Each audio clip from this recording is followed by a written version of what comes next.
আপনি কি অসুস্থতায় ভুগছেন? বারবার চিকিৎসা নিয়েও কি পুরোপুরি সুস্থ হতে পারছেন না? শরীর দুর্বল, মন অস্থির? তাহলে আজকের এই ছোট্ট দোয়া আপনার জীবনে বড় পরিবর্তন আনতে পারে ইনশাআল্লাহ। এই দোয়াটি এত ছোট যে আপনি 1 মিনিটে মুখস্থ করতে পারবেন, কিন্তু এর শক্তি অনেক বড়। দোয়াটি হলো আসআলুল্লাহাল্লাযী রব্বাল আরশিল আযীম আন ইয়াশফিয়াকা। আমি দোয়াটি আবার পড়ছি, তাই মনোযোগ দিয়ে শুনুন।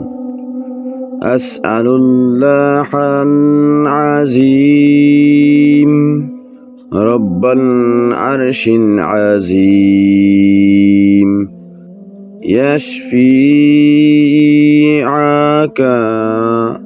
যার বাংলা অর্থ হলো আমি মহান আল্লাহর কাছে প্রার্থনা করছি, যিনি মহান আরশের মালিক, তিনি যেন আপনাকে সম্পূর্ণ সুস্থতা দান করুন। মনে রাখবেন, শিফা কোনো ডাক্তার দেয় না, শিফা দেন একমাত্র আল্লাহ তাআলা। এই ছোট দোয়াটি আপনার অসুস্থ জীবনে রহমতের দরজা খুলে দিতে পারে।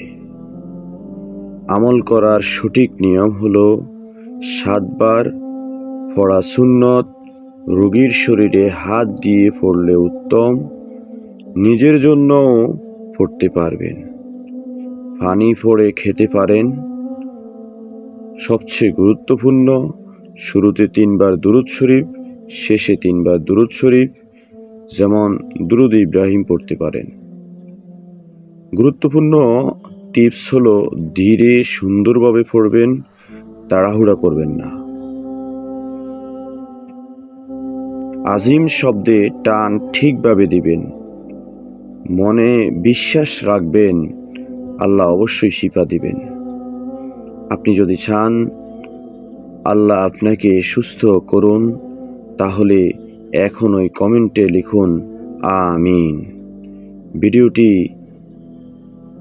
লাইক দিন আর এমন দোয়া পেতে চ্যানেলটি সাবস্ক্রাইব করুন। আল্লাহ আপনাকে পূর্ণ সুস্থতা দান করুন, আমিন।